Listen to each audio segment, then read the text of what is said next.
35 anos, premiada e com passagens pelos principais palcos e festivais do mundo. E ainda professora da Royal College of Music de Londres. Conheça agora a trajetória e os projetos da violista norte-americana Jennifer Stumm.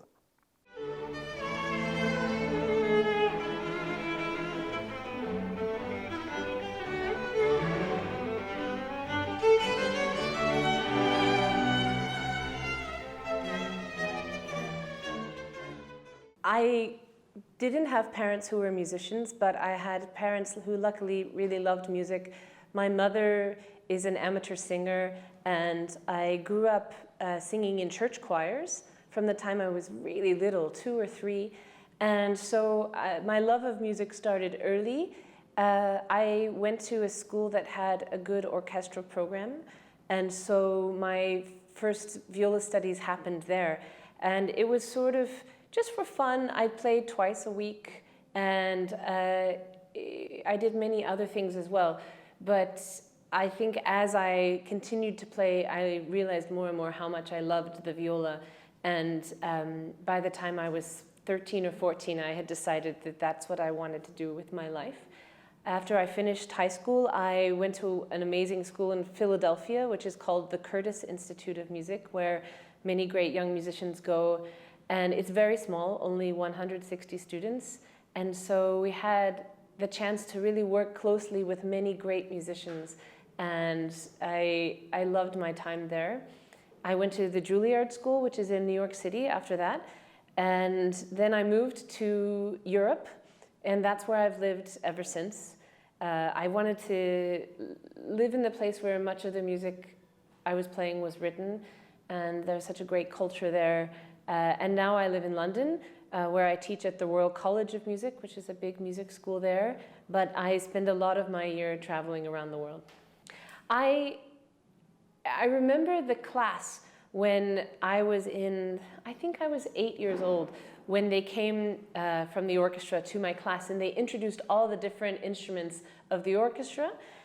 And I remember not liking the sound of the violin. I thought it was too high.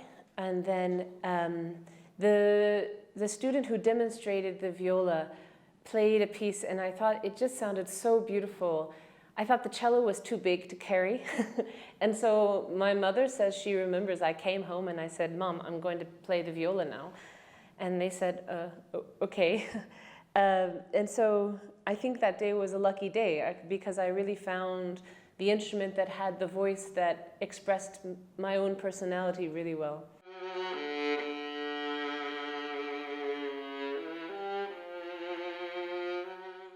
I really believe, if Beethoven, had not had the chance to become Beethoven, would we know him? And there are many Beethovens right now in the world, somewhere in a favela in Sao Paulo, or I was in Thailand recently. So many talented people. So I think part of my job, but also it's a joy for me to go around the world and meet talented people and provide them the support that I can.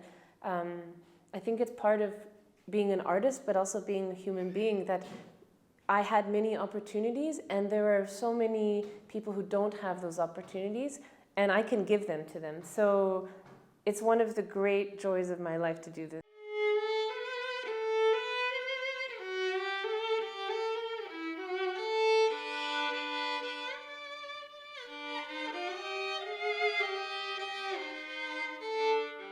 Very important to realize that talent is everywhere, but it might not have support. And so a lot of my work in Brazil is about finding these talented people who are just starting their career or finishing their studies, and offering support so they can reach the next level and pursue the dreams that they have, where maybe the infrastructure is not there for them. The first time I came to Brazil was, I guess, 4 years ago, and I played in the festival in Campos do Jordão.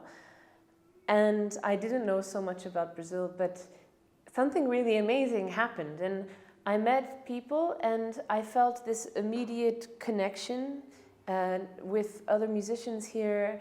And it wasn't just me, it was also the people who were organizing some things. And so they invited me to come again. And it started a really special relationship for me. Brazil is the country that I travel to the most outside of England, where I live, in the United States. And so I met so many very special musicians, talented young people, people who mostly came from disadvantaged backgrounds, who played with a lot of passion, who were so open to learning new things. And so it made me really want to start a project here. And it's a little bit of a different project than many other ones. We are trying to help the most talented young Brazilian musicians really get from a high level to the highest professional level. For a long time I was looking for a place to start a festival, and then I realized that Brazil is absolutely where I wanted to do it, because there were these people who had a real hunger for great music. And I hope that every year this will happen, that we'll bring great musicians and great music, and that something new and exciting will happen every year.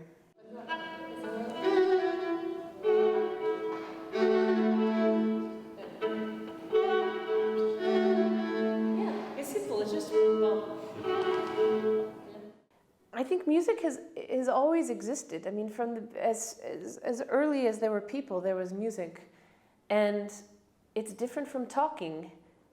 I think that it expresses something very deep within us. We could talk about harmony, and that in harmony there is dissonance and that there is consonance. These two things, there's tension and there is relaxation. And within our bodies there is tension and relaxation, even in our muscles. This is part, I think, of being a human being, to express this tension and relaxation. And I think people need music to express the things that they cannot say. Composers certainly did. So music touches us in a deep place, something deeper than just words. But what happens on a field, what happens when you play the viola, is you have control of your world, and you have control of something that's beautiful. Nothing else in your world might be beautiful, but what you do with your instrument is beautiful. And I think this transforms the way that we see things. It certainly has transformed the way that I see things, because so much of my day I spend trying to think of things that are beautiful, not how to make the most money, not how to win, not how to, beat someone else, but how do I make a phrase that is beautiful that will touch someone else? And this, to me, is what is so special about music.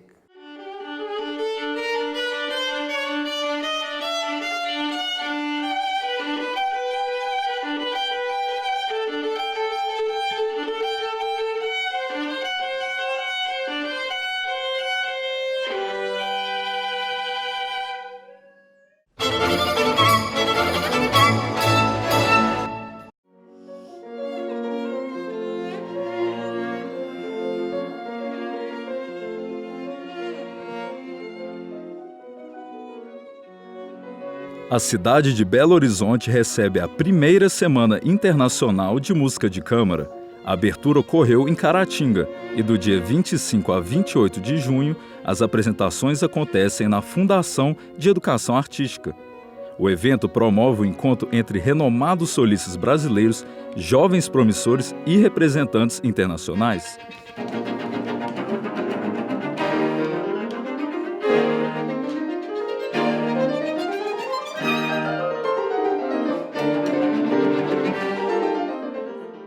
A Semana Internacional de Música de Câmara, ela começou em 2012, no Rio de Janeiro.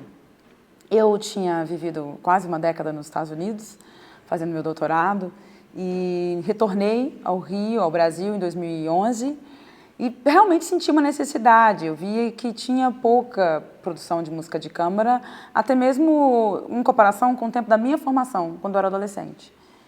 Eu achei que era interessante fazer um festival só de música de câmara no Rio. Começou em 2012 e tem todo ano.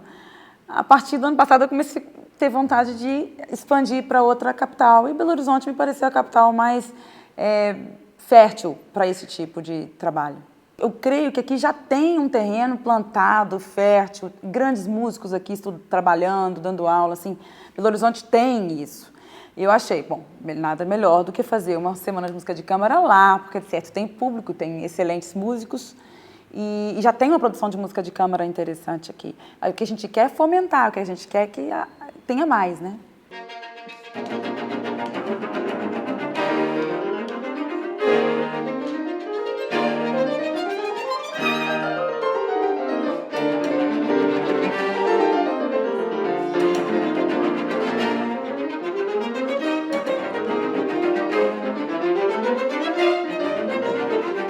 A música de câmara, ela é a base da formação da plateia, do público e dos músicos.